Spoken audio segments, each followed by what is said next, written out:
The graveyard received weekly mail, and something answered in the soil. No one in Grapevine, Delaware, population 312 in 1824, spoke about it openly. But every Thursday before dawn, a letter was slid beneath the iron gate of St. Harlow's Cemetery, folded neatly, sealed in wax, addressed not to the living, but to the long decayed, and always, without exception, signed in the same trembling hand, Elias Trumbull. Ellis was not a lunatic, nor a recluse, nor one of those oddball hermits the townsfolk like to whisper about from their porches. He was a school teacher, quiet-spoken and always punctual. He ironed his shirts with lavender water, read the Gazette every morning, attended the Methodist chapel where he never sang, but always bowed his head deeply at the benediction, and he wrote to the dead. It began, as far as anyone could tell, in the spring. A late frost had killed most of the apple blossoms that year, and the air hung heavy with the rot of failed crops. On the first Thursday of March, Postmaster Nora Hen had been walking her morning route when she caught sight of the envelope beneath the cemetery gate, cream-colored parchment bound in red twine. She assumed it was misplaced, slipped from someone's pocket perhaps, but curiosity got the better of her. When she picked it up, she felt something cold crawl across her palm. She later told the priest she'd felt like someone had looked through my ribs. She didn't open it. She didn't dare. She simply tucked it into her satchel and dropped it into the church's lost and found. That was the first and last time she touched one. The next Thursday, there was another, then the next, and then again. By midsummer, they had become a ritual. Every week before sunrise, a single letter, always addressed differently, to Miss Clara Winslow, 1802, or to Nathaniel Murr, veteran, or to my father, who sleeps. Names that hadn't appeared in the town register in decades. Names etched into the fading headstones of Gravevine's older lot, their lettering worn down by rain and time. And still, no one confronted Elias Trumbull. They nodded at him on Market Street, took his arithmetic lessons at the schoolhouse, watched him place lilies on his wife's grave every Sunday. But the letters, those they left untouched. Only Jacob Voss, the gravedigger, dared say more than a whisper. Jacob had worked St. Harlow's grounds since he was 12. He knew every crooked plot, every sinkhole and slab of unturned earth. He smoked clove tobacco and walked with a limp from a childhood injury involving a mule and a drunk uncle. He didn't fear the dead. He feared the silence. There's something under there that listens, he told the butcher's apprentice one evening in July. I buried men in that ground who should have stayed buried. But since the letter started, I hear scratching. He didn't elaborate. He just spat into the dust and limped away. What unnerved the town most wasn't the writing, it was the replies. Not written words, no, nothing so clear, but small signs, unmistakable. A rose bush blooming from a grave that had been barren for 30 years, a family heirloom missing since the war turning up on a headstone. The sound of breathing beneath the soil when no wind blew and no birds dared sing. One Thursday, Nora Hen passed the cemetery and saw muddy footprints leading from the gate to the far end, near the unmarked graves. Human footprints. Barefoot, deep, wet. The next day, Ellis didn't appear at the schoolhouse. No one knocked on his door. No one rang the bell. They simply waited, and Thursday came again. A new letter appeared. This one read, "To the ones who answered." And it was not sealed in wax. It was sealed in something darker, something that smelled like earth and copper and loss. The town would never be the same after that, but they didn't know that yet. Not until the cemetery began whispering back. At first, it was chalked up to the wind, the way it moved through the pines that bordered the southern fence line, catching the iron finials and making them sing low, like a throat clearing in the dark. But wind doesn't mimic language, and it doesn't call people by name. By the second week of August, 4 different townspeople had reported hearing their own names whispered as they passed St. Harlow's gate. One of them, a widower named Clay Harmon, stopped walking the eastern road altogether. "It don't say my name like it knows me," he told Reverend Brigg. "It says it like it remembers me, like it's owed something." The Reverend dismissed it as guilt. Clay had buried his wife without a proper eulogy and refused to attend church since 1817. But when Brigg himself heard the gravel voice say, "James," as he walked past the cemetery after evensong, he stopped sleeping with his windows open. He didn't tell anyone, not even his wife. He just started locking the church doors an hour earlier each night. In late August, a little girl named Abigail Tate went missing. She'd been seen playing with her hoop near the cemetery wall just before dusk. Her mother, Ruth, screamed herself hoarse searching. By dawn, there was no sign, no tracks, no torn dress, not even the hoop. The sheriff's hound refused to cross the cemetery gate, bristling and howling as if the scent ended at the threshold of the dead. Then came the knock at Postmaster Nora Henn's door. It was 3:17 a.m. Her lamp had gone out twice that evening. She was awake, reading by firelight, when the knock came. Slow. Intentional. When she opened the door, there was no one there, just a letter on the ground. She would later testify it was damp with morning dew, though the sky had been clear for days. It read, "To the innocent one. You need not search, she has been read." The town held its breath. No funeral was held for Abigail. No grave. But her name was added to the list of weekly letters. And on the 3rd Thursday after her disappearance, a small pair of shoes appeared beside the tombstone of Mildred Claiborne, a woman who died in childbirth in 1789. The shoes were muddy, still warm to the touch. Ellis Trumbull did not leave his home that week. It was Jacob Voss who made the decision. On a humid Tuesday evening, he took a shovel and a lantern and walked alone to the back of St. Harlow's. He said nothing to anyone. Didn't leave a note. But he left the lamp burning on the cemetery wall as a marker.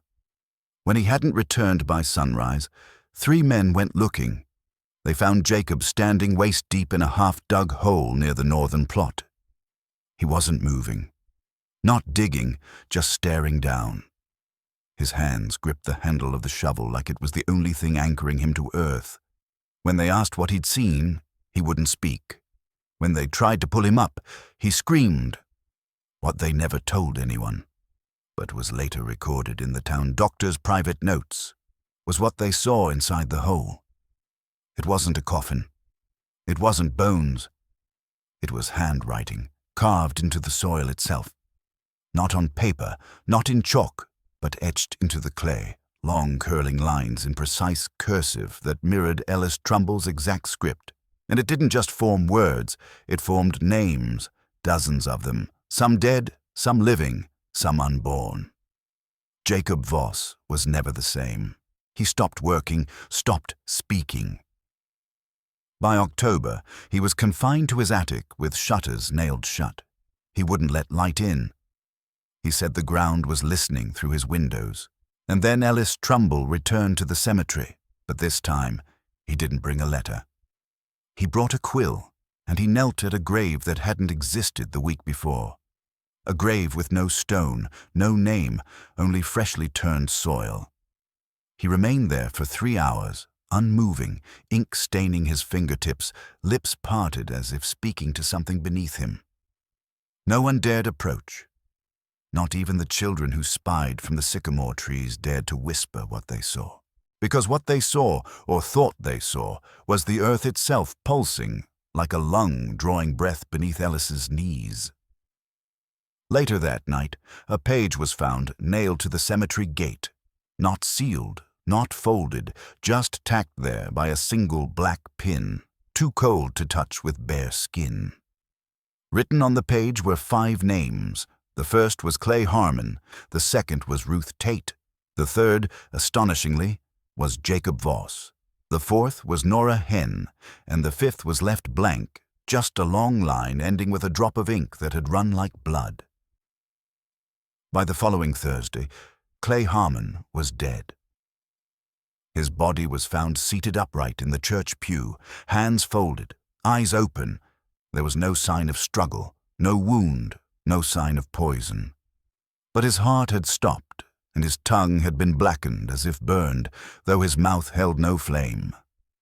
The doctor declared it stress. The town knew better. When Ruth Tate saw her name, she left town before nightfall, took only what she could carry, and boarded the mail coach to Dover. She didn't tell anyone where she was going, not even the pastor. The only words she left behind, scribbled on the door of her shuttered house, were, "The names are not warnings, they are invitations." Jacob Voss, already confined, began scratching into the attic walls. He no longer spoke in coherent sentences, only mutters of letters in the marrow and names that won't stay buried. His fingernails bled, but he wouldn't stop. When his cousin finally broke into the attic, he found that Jacob had written one phrase hundreds of times on every surface, floor to ceiling, "Tell them I did not forget." Then came Nora. She began seeing shapes in the corners of the post office. At first, just shadows, then outlines, then, unmistakably, hands. Dozens of them, thin, pale, reaching not toward her, but toward the mail, toward the sacks of letters that lined the rear wall. She stayed late into the night, watching, certain she heard paper shuffling when no one else was present. One night, she followed the sound. It led her to the undelivered bin. Inside it, neatly resting atop all else, was a cream-colored envelope with no address. Only one word written on it in Ellis's familiar script: "Read." She did not open it, but when she looked again an hour later, the envelope was gone, and on the wall behind her desk, scratched into the plaster with something sharp and deliberate, was the unfinished line from the fifth name. Now it was no longer blank. It said, "Nora." That was the day she left her post. The post office remained locked for the rest of the season. Mail piled up, letters yellowed, and on the first snowfall of November, the townspeople awoke to find ink footprints, small, childlike, dozens of them, trailing from the cemetery gate to the church steps. They stopped at the threshold, and above the church door, drawn in a hand no one would claim, were the words, "We will be known by those who write us." Ellis Trumbull didn't return to school. He didn't return to chapel. His home remained shuttered, chimney cold, yet every Thursday without fail, a new letter appeared. Now they bore no names, only phrases: "To the one who waits," "To the one who wrote first," "To the one who never answered." Then one morning, Jacob Voss was gone from his attic, but the lock was still bolted from the inside, and carved into the wall above his empty cot was a final message. One word, 4 letters. Read. But read what? The attic was empty. No journals, no notes, no ink stains, just that word above the cot, etched so deep into the plaster it reached the wood beneath. The floorboards were untouched. The window latched. The only anomaly was a strange scent lingering in the air. Bitter, metallic, faintly sweet, like ink that had spoiled in the bottle. 3 days passed before they found what Jacob had meant. In the cemetery, beneath the frost-covered leaves of the eastern plot, something had been unearthed, not by shovel, not by man. The soil was lifted in an unnatural ring, as if pushed upward from below. And resting in the center, dry and clean despite the weather, was a bound ledger. Black leather. No title. The sheriff didn't touch it. He fetched Reverend Brigg, who arrived breathless and pale. The two stood over it like it might begin to speak. When Brigg finally picked it up, he claimed it was warm. Not in temperature, but in feeling, like holding something that still remembered what it once was. The first page bore a single line: "To those who no longer wait to be heard." Every page thereafter was filled, row after row. Names, dates, Words, sentences so intimate, so hauntingly precise, that Brigg nearly dropped the book when he found the name of his late wife, Elise, and beside it, a phrase she had whispered only once to him in bed 15 years prior: "Your soul tastes of wind." The writing was not all Ellis's. Some pages seemed ancient, letters that bent the ink itself, curling unnaturally like bone fragments, and some were not in ink at all. They were written in a substance that shimmered faintly under moonlight and dried to the color of ash. The book was taken to the church vault, but it did not stay there. By morning, it had returned to the cemetery, precisely where it had first appeared, open this time to a page that simply read, "Do not house what listens." From that day, St. Harlow's became more than a burial ground. It became a mouth, a listening thing, and Grayvine, already hushed and weary, became something else too. Complicit, because letters kept arriving, even though Ellis Trumbull had not been seen in weeks. Postmaster Nora Henn, though absent from her office, was seen by the mill pond, hunched over a satchel. A boy from the mill swore he saw her pulling paper from it and burying sheets beneath rocks along the water's edge, each one addressed in looping script.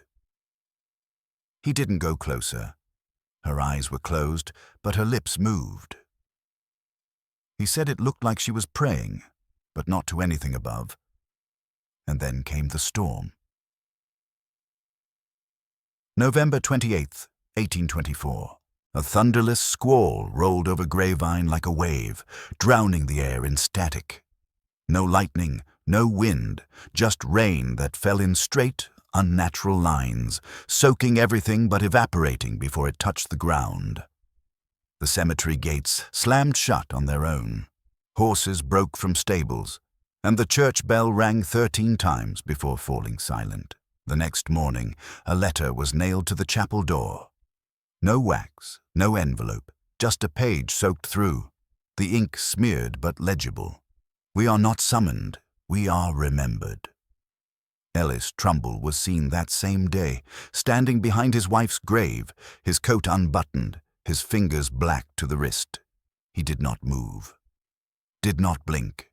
The pastor approached, calling his name. Ellis slowly turned and smiled. His teeth were stained with ink. "I've run out of pages," he whispered. "But they're still speaking." He turned and vanished behind the crypts before anyone could stop him, and when they looked again at his wife's grave, the name on the headstone had changed. It no longer said Caroline Trumbull. It said Nora Henn. The townspeople stood frozen before the headstone, unable to reconcile what they saw with what they knew. Caroline had been dead 12 years, buried after a long fever, mourned in honest silence. Nora Henn, though haunted, was still alive, last seen only days before, folding letters by the mill pond. Yet there her name stood, carved in granite, aged and weathered like it had been there for decades. The sheriff ordered the grave dug. He said nothing as Jacob Voss's cousin lowered the spade. The work was slow, the ground unnaturally dense. When the coffin was reached, its iron bolts crumbled at the touch, and inside, not bones, not dust, but letters. Hundreds of them stacked in careful bundles, each one sealed in black wax, each one addressed in the same script, to me. No one dared open them. They burned the entire contents by nightfall, but the fire did not burn clean. The smoke coiled upward, ash falling in shapes. Letters, names. One by one, they fluttered down onto the churchyard, where the townsfolk watched in suffocating silence as the letters arranged themselves into a single phrase across the grass. She read them anyway. That was the first time someone left Grayvine and never came back. Harold Kinley, the carpenter, packed a mule and left at dawn. He didn't even stop for his tools. When asked later why he fled, he told the priest, "Because I saw the church blink." It was a strange phrasing, but it made sense to those who stayed. Because something had changed in the town. Children stopped dreaming. Every night their sleep went black. No visions, no movement, no sound. They awoke exhausted, as if they'd spent hours staring into a void. One boy, Henry Doss, said he remembered nothing except a ticking sound, like a pen tapping on wood, and when asked where he heard it, he pointed to his temple. The cemetery, meanwhile, had begun shifting. Graves moved slightly each day. Some headstones rotated to face away from the chapel. Others leaned forward as if trying to listen. No one mowed the grass anymore. It grew only in circles, coiling like script around the newer plots. A visitor from Dover fainted upon reading the inscription on her aunt's grave. When she was revived, she insisted the epitaph had read, "Return to sender." That winter, the town's first census in 20 years was conducted. Of the 312 residents once recorded in 1824, only 268 could be accounted for. 44 names remained, people remembered, spoken of, seen by neighbors, but whose homes now stood empty. Food spoiled on their tables. Hearths went cold. Doors were locked from the inside. When the sheriff broke into Ellis Trumbull's house, he found it unoccupied, dustless. Still. On the kitchen table sat one object, a jar of ink, sealed in wax and warm to the touch. Beneath it, a folded page that read, "Ink must know its author. Else it finds one." But the true unraveling came days later, when Reverend Brigg opened the church one morning to find all the pews rearranged, not pushed randomly, not broken, but carefully spaced in rows resembling lines of text, curved slightly, as if forming the spine of a book. And at the pulpit, a single item had been placed. It was a letter opener. Not his. The handle was ivory, carved into the shape of a quill. Its blade was ink-stained, and resting beside it was a page no one could touch. Every time someone reached for it, the air thickened. The page would curl as if laughing, then lie still again. Only one person dared pick it up. Miriam Ellis, the school teacher's daughter. She was 7, blind since birth, and when her fingers brushed the page, she smiled. "They said they've waited long enough," she whispered. "Now it's our turn to write them back." Miriam Ellis placed the page on the pulpit and stepped down without another word. Her father was never seen in Grapevine again. Whether he fled or followed, no one could say. The girl remained, taken in by the widow Shepler, who swore she never spoke again. But sometimes at night, neighbors heard scratching beneath the floorboards. Slow, deliberate strokes, like a quill dragged across rough parchment. And the page she had touched? It never yellowed, never curled. It remained as crisp and white as the day it appeared, though no one ever touched it again, and in the moonlight it revealed a secret. Faint lines of text, visible only when the clock struck 3.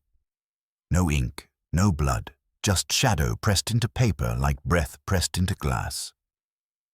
By January, a new structure had begun to rise beside the church.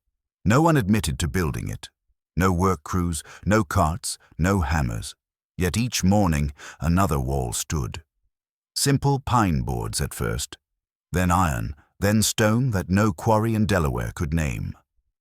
The townsfolk called it the Post. Not a tower, not a house. Just a place, shaped like a chapel, sized like a gallows, and always locked. It had no door, only a slit, wide enough for a letter, and each morning a new letter would be inside it. At first they were blank, then names began to appear, first names, then middle, then full. One by one, names from the census that no longer matched any breathing body in Grapevine. Each envelope bore no postage, only a single phrase in place of return, written in absence. The town had learned not to question, but even silence has weight. The weight grew heavier when the ground behind the chapel began to shift again, not like before. Not graves this time. Something underneath was unfolding. Gravediggers refused to approach. Tools snapped in hand. Animals refused to graze. And yet, by March, the ground had softened enough to reveal something no one had expected. A stairwell, stone-carved, leading downward. Dry, despite the season. The sheriff posted guards. Brigg posted prayers, and the rest of the town posted nothing, choosing instead to look away, to wait, to pretend the shape of the sky hadn't changed. It had.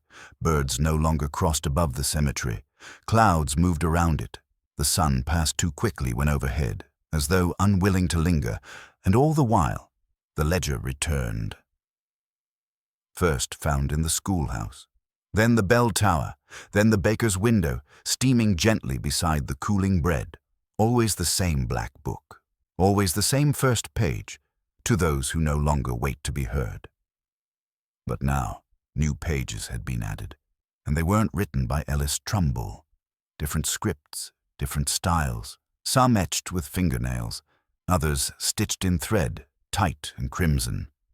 Some pages bled, some breathed. One even wept, a single tear stain in the corner, which never dried. The names in the book had changed too. It now listed pairs, one living, one dead. Ruth Tate, Jonah Tate, drowned 1793 Clay Harmon, Eleanora Harmon, burned 1811 Nora Henn, Eliza Henn, stillborn 1804. And beside each pair was the same phrase, correspondence achieved. It became clear then, Elias hadn't been sending messages into the dark. He'd been receiving them, and now the dead were answering not just with signs, but with authorship. That spring, Gravevine's children began to write compulsively, not poetry, not stories, letters, addressed to names no one recognized, written in languages no one taught them.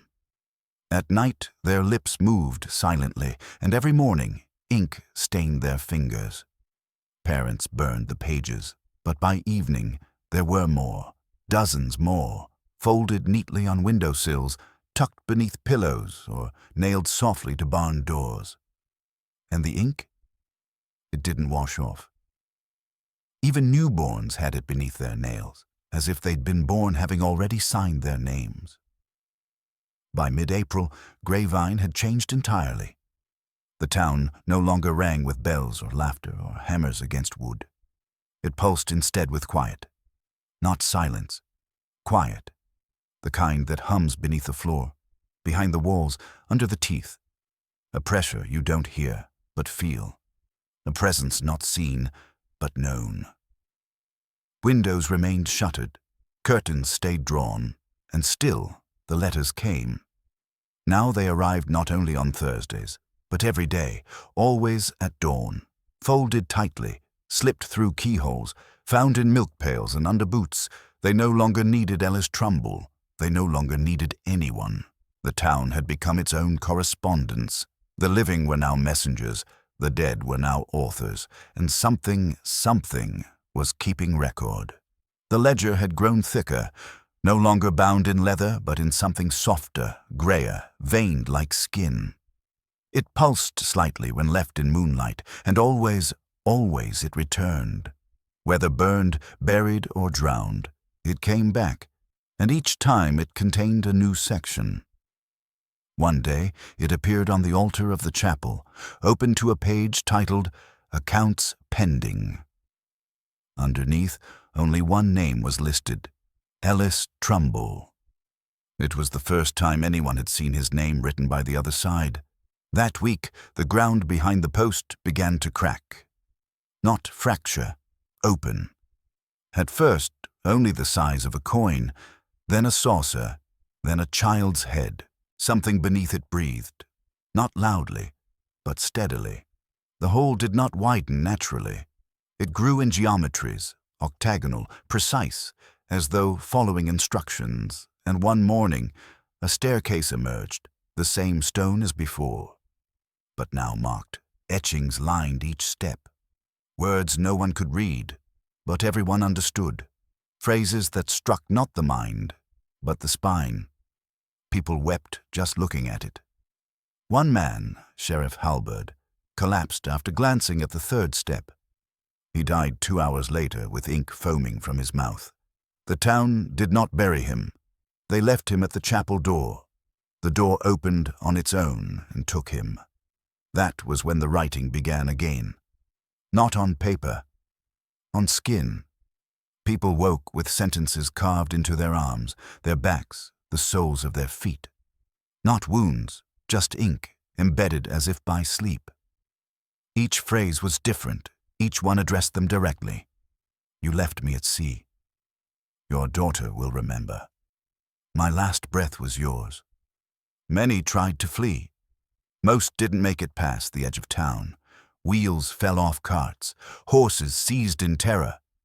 One man was found sobbing at the Delaware border, arms stained in spirals, whispering, "My name is not my own."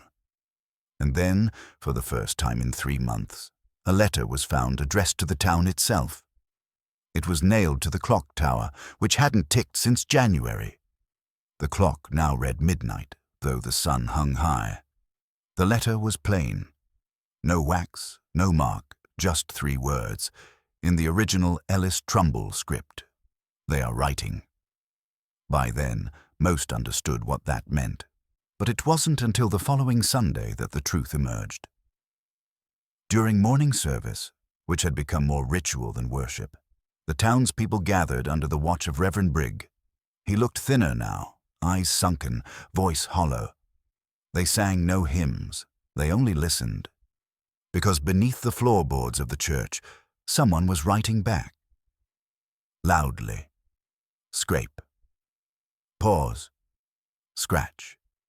Pause. Thump. The rhythm of letters. The rhythm of ink without hand.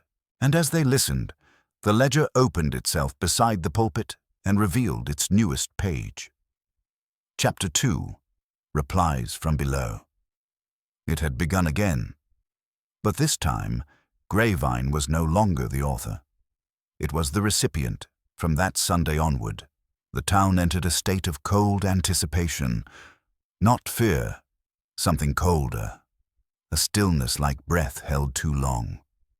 The days passed without birdsong, clocks spun without rhythm. The ink in every inkwell thickened and separated, forming layers that no stirring could unify. The town's language itself began to falter. Sentences unraveled mid-speech. Words were forgotten while they were spoken. Some residents could no longer write their names. The ledger remained open on the pulpit, untouched, but always turned to a new page each morning. And with every flip, a new message appeared, not from Ellis Trumbull, nor from any hand known to the town. The handwriting was jagged now, sharp-edged and sunken, like it had been scrawled into the page with bone, and each entry began the same way, to whom it never concerned. That week, 17 graves in St. Harlow's split open. They did not erupt or explode, they simply parted, delicate as paper. No corpses inside, only parchment, folded, bound, and pulsing faintly as if breathing. Those who touched the pages reported a voice entering their skull, soft and low, and impossibly ancient. "I remember what you forgot." The townspeople stopped sleeping, not by choice. Dreams now bit at them, not nightmares, something deeper. One man, Eli Brome, tried to blind himself to stop the visions. They found him in his shed, holding a broken mirror and muttering, "Too late, they've drawn my eyes." His eyelids had ink etched beneath them. Verses, stanzas, foreign but somehow familiar. Children now drew spirals compulsively, over and over, with anything they could find. Chalk, ash, fingernails. Some drew them in the snow, others carved them into tree bark, but all the spirals curled inward to a point. And when Reverend Brigg finally dared to draw one on parchment and place it over the ledger, the page flipped on its own. It revealed a map. Not of the town, not of the earth. Of something beneath, something sprawling and precise. Chambers, corridors, names etched where streets should be. One section glowed faintly when touched, and under the light of the moon revealed a phrase, "This is where you answered us first." Brigg refused to touch it again. He boarded the church shut, locked the pulpit, burned the spiral. But the next morning, every pew had been carved with it, every window etched. The Bibles bled ink from their spines, dripping onto the floor in shapes that refused to be cleaned. On April 27th, the staircase behind the post fully emerged. 21 steps, no more, no less. And at the bottom, a door. Not wood, not stone. Something else. Smooth, dark, reflective, but not like a mirror. When you looked into it, you didn't see yourself. You saw your name, but written wrong. Slightly off. Slightly different. A name you could have had, or once did. The sheriff posted guards, but they didn't last. One vanished. Another spoke in reverse for 3 days before collapsing. The last simply walked into the door and was gone. No impact, no sound, just swallowed. A final letter arrived the next morning, delivered not at a doorstep, but in the well at the center of town. It floated on the surface, unsoaked. Its message, when the name changes, the body follows. That night, the names on the town registry shifted. Not erased, replaced. Clay became Caleb. Nora became Alora. Ellis Trumbull became Elisha Thorne. And beside each name in the ledger was now a date. Not their birth, not their death, but the day the letters first began. April 1st, 1824. Exactly 1 year prior. And now, for the first time in that year, something knocked back from beneath the stairs. Not a whisper. A knock, solid, final. 3 times. Then silence. The sound echoed through Grapevine like a bell no one had rung. It rippled through walls and marrow alike, waking the children, stilling the wind, cracking the ice on the mill pond, though no frost had touched it in weeks. And all across the town, those who had once written letters now found their hands shaking without cause. Something had answered, and something was waiting. Reverend Brigg was the first to speak aloud what others dared not think. He stood before the chapel door, eyes hollow, voice thinned to a whisper. "It's not a mouth," he said. "It's a pen." That evening, a new message appeared in the ledger. It wasn't handwritten. It was stitched, tiny red threads embroidered into the paper like veins. The message read, "Ink is skin, parchment is memory. We wrote you first." That same night, the crypt beneath the staircase opened. Not by force, not by hand. It unsealed like a mouth inhaling, a sigh more than a shift. The stone door melted into the earth, revealing a chamber so dark no lantern would hold light. Reverend Brigg and 2 others entered. Only one returned. Not by walking and not by crawling. He was carried out, slumped and cold, the right half of his body covered in letters. Not tattoos, not wounds, just words. Hundreds of them, overlapping, curling, dancing. Each one spelled a name. None of them his. And from his lips, even in death, came a final whisper. They've been waiting for the reply. The reply. For months, Grapevine had received, listened, folded, buried, but it had never responded. Now it had no choice. The next morning, every quill in town stood upright, every bottle of ink was full, every hand itched to write. Even the illiterate found themselves scribbling, symbols, loops, ancient lines, and all the writing carried one strange quality. It wasn't written from the person's mind. It was written to them, and most chilling of all, some of the letters were addressed from Elias Trumbull. Not to the town, not to the chapel, to individuals, Ruth Tate, Jacob Voss. Even children long dead, and each bore the same return mark. Beneath Grapevine. That was when the church bell rang again, but this time it didn't ring 13 times. It rang 17, and each ring matched the graves that had opened in St. Harlow's. each ring struck not by rope, but by pressure. Something pressing from inside the bell itself. The tower swayed. The windows cracked, and above the door, the phrase changed. Gone was the familiar "God sees all." Now etched in soot, and soot alone, were the words, "Return to sender." That night, the final truth came. In the schoolhouse, abandoned since Miriam Ellis stopped speaking, a single chalkboard had been scrubbed clean every day by the wind. But now it bore a sentence, scrawled in a script no child had ever written, and yet one every adult recognized. It read, "There was never an Ellis Trumbull." The sheriff, aged and broken, checked the records himself. The school registry, the church log, the census. Each one had a name, a seat, a signature, but none had a birth record. None had a parent listed, and the handwriting across all of them, every instance of the name Ellis Trumbull, was slightly different. Someone or something had been signing for him, had been using him, and when they exhumed the grave of Caroline Trumbull, his so-called wife, they found no body. No bones, just paper, folded, old brittle, and written on its cover, in the identical script that now haunted the town, "First draft." The town had not given birth to the dead. The dead had authored the town, and Ellis Trumbull had not written to the grave. The grave had written him, and now its ink was drying.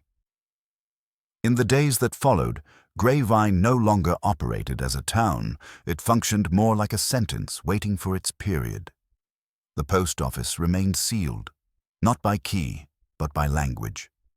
No one could pronounce its name. Signs rotted.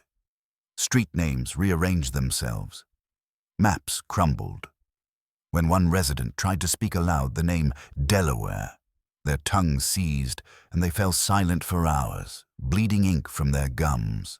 The idea of Ellis Trumbull began to collapse like paper soaked in rain. Memories of him faded unevenly. Some swore he had lived in the yellow house near the school. Others said he'd never lived anywhere at all. A few insisted he'd only ever been seen in the cemetery. But all agreed on one thing. When they pictured his face now, they saw a page, a flat, blank, waiting. The ledger swelled. It could no longer be carried, no longer closed. Its spine had thickened into vertebrae. It was now chained to the pulpit, and the chain fed into the ground, vanishing between floorboards that pulsed faintly at night. The book no longer needed readers. It turned its own pages. Always forward, always revealing more, and what it revealed next chilled even the most hardened souls. A family tree, but not of the living. It showed the dead, and the dead alone, linked by names, then by roles, then by recipients. Every person in Grapevine had been assigned to the memory of a dead one. Not ancestry, not blood, something else. A correspondence. You didn't descend from the dead, you were authored by them. Each living person was a reply, a response, a reflection, and once that reply had been read, it could be revised. People began to change, not suddenly, not grotesquely, but in small, terrifying ways. Hands reversed their dominant side, eyes shifted hue. The widow Shepler forgot her own first name, but could quote poetry no one in the town had ever heard. A boy born mute began speaking Latin fluently. Dead Latin, extinct and wrong. Then there were the replacements. Elora Hen, once Nora, was found walking backward through town, not stumbling. Fluid, as if dancing to a music only she could hear. When approached, she turned and said, "We were never meant to be read aloud." That night she evaporated into soot before her husband's eyes, and in her place a letter appeared, folded once. Bound in twine made of hair, it read, "Draft accepted." It became clear what the ledger was. Not a book of names, a manuscript, a living document where each soul in Grapevine was a paragraph, a line, an edit, and Ellis Trumbull, if he had ever existed, had been the pen's first attempt at authorship through flesh. A prototype, a conjured correspondent, but something beneath the soil had improved on the formula. And now, the revisions had begun. The post no longer received letters. It exhaled them. Every hour, a new page emerged from its slit, curling into the air like a leaf on fire. Each bore instructions, not to be obeyed, but fulfilled, not orders, but inevitabilities. Remove the name from the window. Reverse the stairs at dawn. Unlearn your mother's voice. Each command was followed, even when not understood. And when one man, Bartholomew Crick, refused to follow his assigned line, he ceased casting a shadow. Birds flew through him, children looked at him and wept, and when he tried to write his own name, the ink scattered across the page and spelled, "Rejected." The town's choice had vanished. Grayvine was no longer real in the way towns are real. It was a narrative structure, and it was nearing the final act, because that night the sky over Grayvine tore slightly at the corner. Not lightning, a crease. And through that seam, a hand emerged, not flesh, not spirit, ink holding a quill. No one saw it directly. It was not an event witnessed, but felt. Somewhere between dream and breath, the townsfolk sensed a shift. Their dreams folded. Their thoughts no longer belonged exclusively to themselves. You could be walking, thinking of firewood, and then suddenly remember a phrase you'd never heard but knew you'd always known. The margins decide what survives. The hand did not linger. It marked the sky with a single stroke, so faint it could only be seen at twilight, when the light slipped sideways, but once noticed, it could not be unseen. A great cursive shape, a loop like an open jaw, or the beginning of a sentence. The end was being drafted. Grayvine responded in kind, not with resistance, but with preparation. The townspeople, wordless, began arranging their homes, not for safety, not for protection, for display. They placed chairs precisely, laid out books, unfolded clothing they no longer wore, and positioned it as if to be remembered, not used, as if their lives were being staged for an invisible author walking through them. Some said Ellis Trumbull was still in town, not as a man, as punctuation.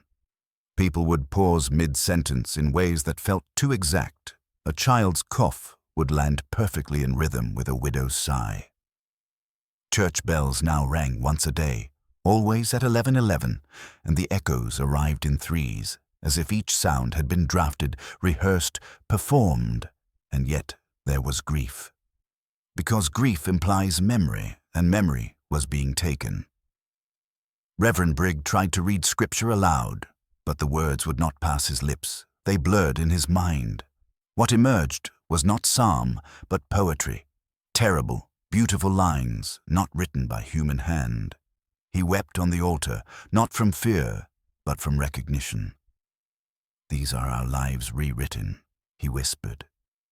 The story they meant to tell was never ours. The ledger confirmed it. Now massive, it had fused with the church itself. Its pages passed through walls, roof tiles curled into folios. The floor was now a page, and each step printed ink beneath the sole. You could walk through the building and leave behind a paragraph without speaking. The map returned too, but this time it glowed. The underground structure beneath Grayvine had spread. Now it spiraled outward, forming sentences that mirrored the surface. Each house, each grave, each name, all part of a growing manuscript, Grayvine as both place and plot. And at the map's center, something had changed. The phrase, "This is where you answered us first," had been crossed out, replaced with, "This is where we answered ourselves." The correspondence was no longer a two-way exchange. It was a monologue, one authored by something older than Grayvine, older than Delaware, older than death. A truth that bled not from flesh, but from form. A story that had waited to be told, and in the mirror of the schoolhouse, the only glass left unbroken, Miriam Ellis appeared. She hadn't aged, she hadn't moved, she hadn't blinked, but her lips mouthed something over and over, a phrase no sound could carry, only the mirror revealed it, over and over again. This is not a story about Ellis Trumbull. This is a story Ellis Trumbull was written to tell. The implications set in slowly. If Ellis was a draft, if Nora was a revision, if Jacob was a paragraph, then what was Grayvine? The answer arrived in the cemetery. The earth split. Not down, but open. Beneath it was not dirt, not coffins. Pages, layer after layer of script, thousands of them, each townsperson, each animal, each gust of wind, all documented, revised, inked in folds beneath the grass. And now the final page was lifting, blank, waiting. It hovered at the edge of the cemetery, suspended by nothing but held in place as though anticipating a signature. The townspeople, what few remained aware, circled it without approach. It pulsed, not in rhythm, but in suggestion. An invitation, or perhaps a test. Who would write the ending? No one volunteered. Not aloud, but by morning, 3 had vanished. Reverend Brigg, Widow Shepler, and young Miriam Ellis. Their homes were undisturbed, fireplaces still warm, beds unslept, but the church door swung wide, and within it a sight none would ever describe fully, because to see it was to lose language. To stare upon it was to feel your name stretch thin, unraveling like a sentence that had gone on too long. Some attempted to paint what they'd seen. Each canvas came out black, not painted, devoured. The pigment vanished. The cloth unraveled, and beneath each failed attempt lay a residue. Soft white ash, shaped like cursive letters smeared just out of legibility. The post had ceased producing letters entirely. Now it only received. Dozens of envelopes slipped into its slit by unseen hands, each addressed to whom we used to be. The contents were never shown. The air around it thickened daily, as if language itself condensed there, words trying to become matter. Then the sky wrote back. On May 5th, 1825, precisely 1 year and 1 month after the first letter arrived, clouds gathered not overhead, but beneath the stars. They swirled counter to all winds, forming a shape that mirrored the original ledger, rectangular, spine-bound, infinite. Lightning struck only once.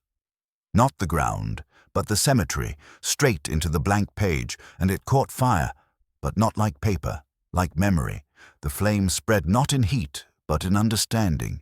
The entire town, all at once, knew every name ever written, every soul ever drafted, every whisper that passed through Ellis Trumbull's lips. They saw the cemetery not as a field, but as a book spine. They saw the church not as sanctuary, but as index. And they saw themselves, not as people, but as punctuation.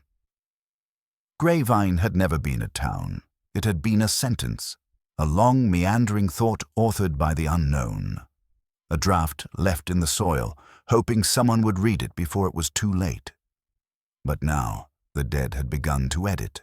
The streets bent, literally, curved inward like commas.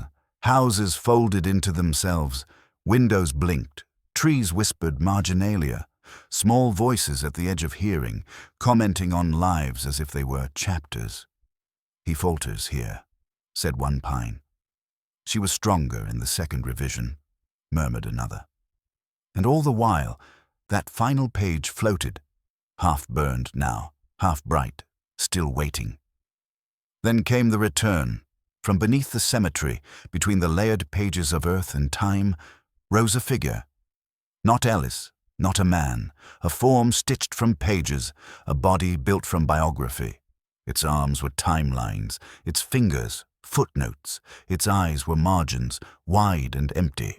It walked without walking, it turned without movement, and when it reached the center of town, it unfurled its chest, revealing lines of text that shimmered in every voice Grayvine had ever known.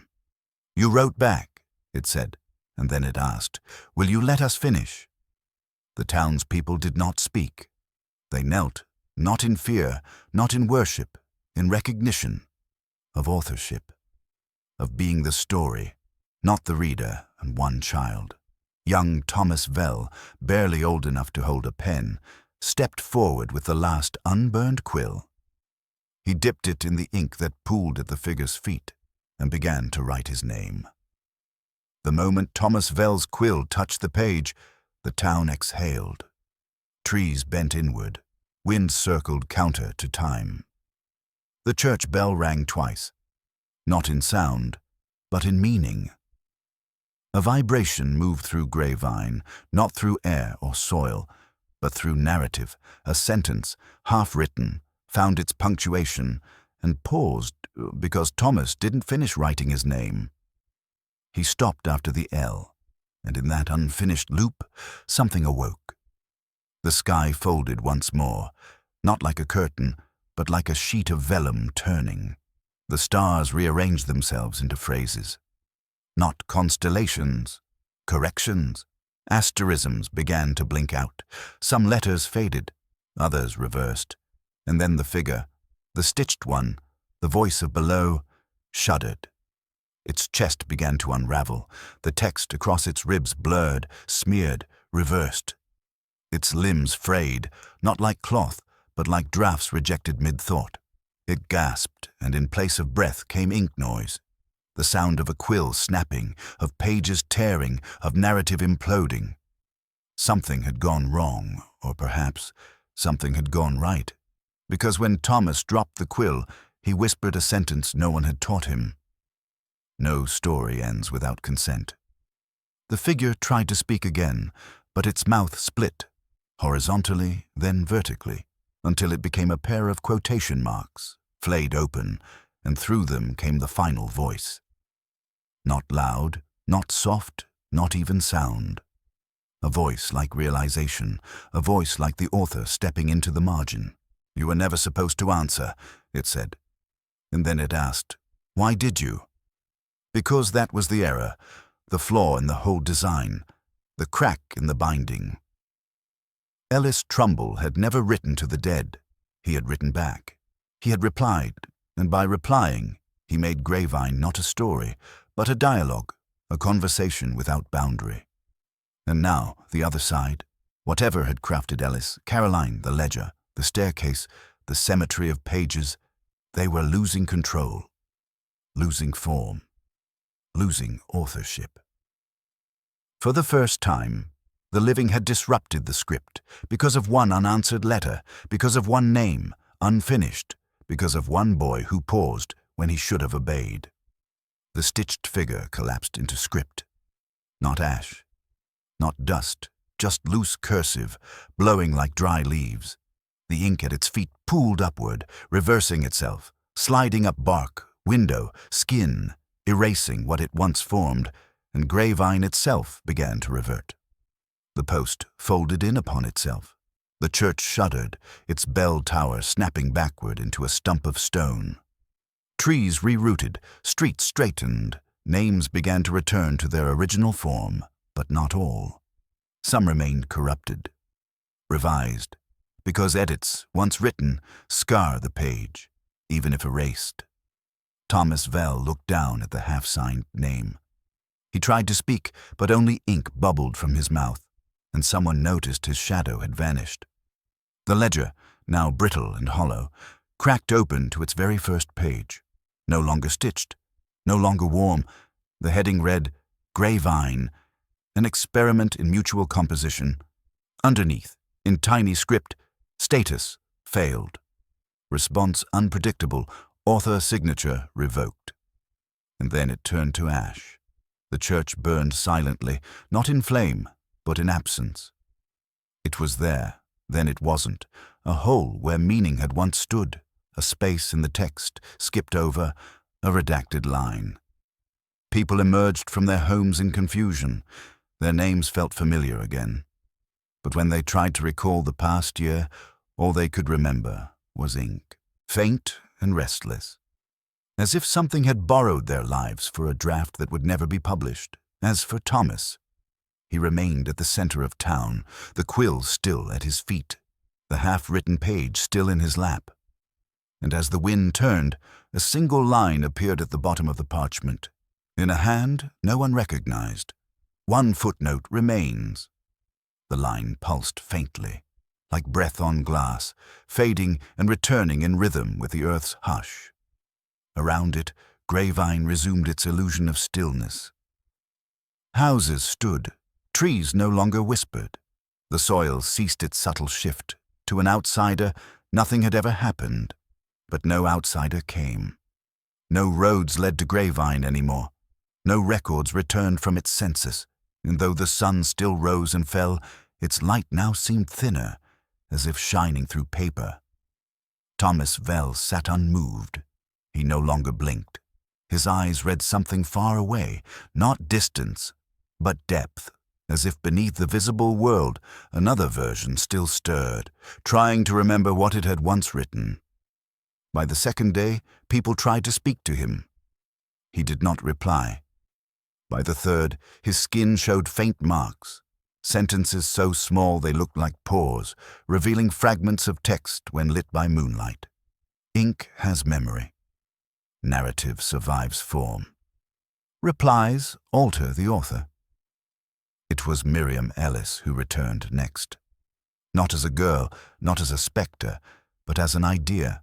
Her name appeared on every wall of the schoolhouse, on every slate, in every book's margin, and behind each instance, a strange phrase followed.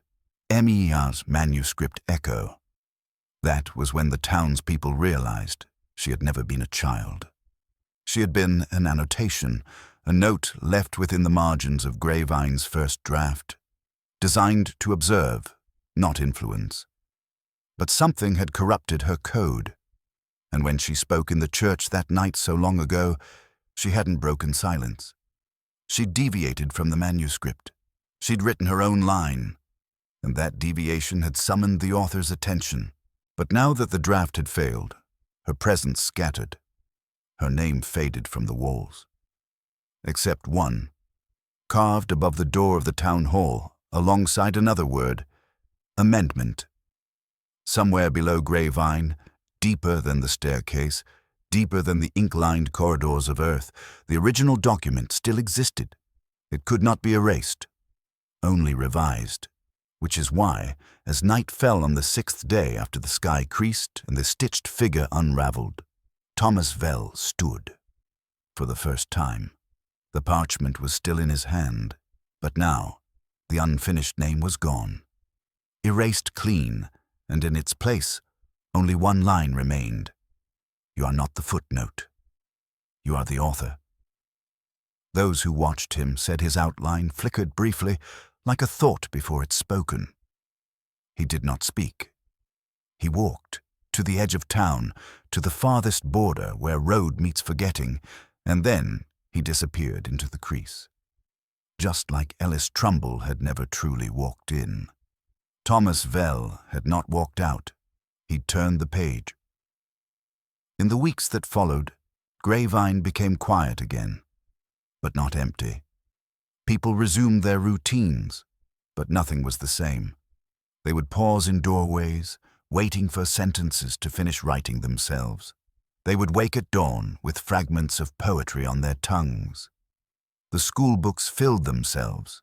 Names continued to shift, gently, as if being spelled phonetically from a tongue no longer remembered. And the cemetery grew strange. Where once were headstones, now stood open books, each one bound in weather, but unmarked, and inside each, blank pages, waiting. The ledger was never found. But its chain remained. Buried deep in the church foundation, a single iron link embedded in stone, warm to the touch, humming ever so faintly. It was Jacob Voss who unearthed it in the final days of summer. He found a word carved into the link, resubmit. That same evening, the wind returned, the air thickened, the trees bent low, and high above, just before nightfall, a single stroke of ink appeared in the sky. Not a shape, not a word, a bracket left open as if waiting for what came next. It lingered for weeks, barely visible against the night sky, but once seen, it couldn't be unseen. Not a constellation, not a star, just a curl of potential. The first half of something unfinished. An invitation, a permission, and as it hovered, life in Grapevine proceeded, not with normalcy, but with surrender. People spoke softer now, measured. They chose their words with care, as though everything they said might be recorded, because somewhere inside they knew it was. The air felt thinner, not suffocating, just light, as if language itself had been reduced, distilled to essentials. There were no more letters, no more ink, no more deliveries. But people still wrote, not on paper, on walls, on windows, on skin. They wrote to remember. They wrote to forget. They wrote because not writing had become impossible. Even those who could not read found their hands moving in sleep, spelling things they'd never learned, names not theirs, phrases that didn't exist in English.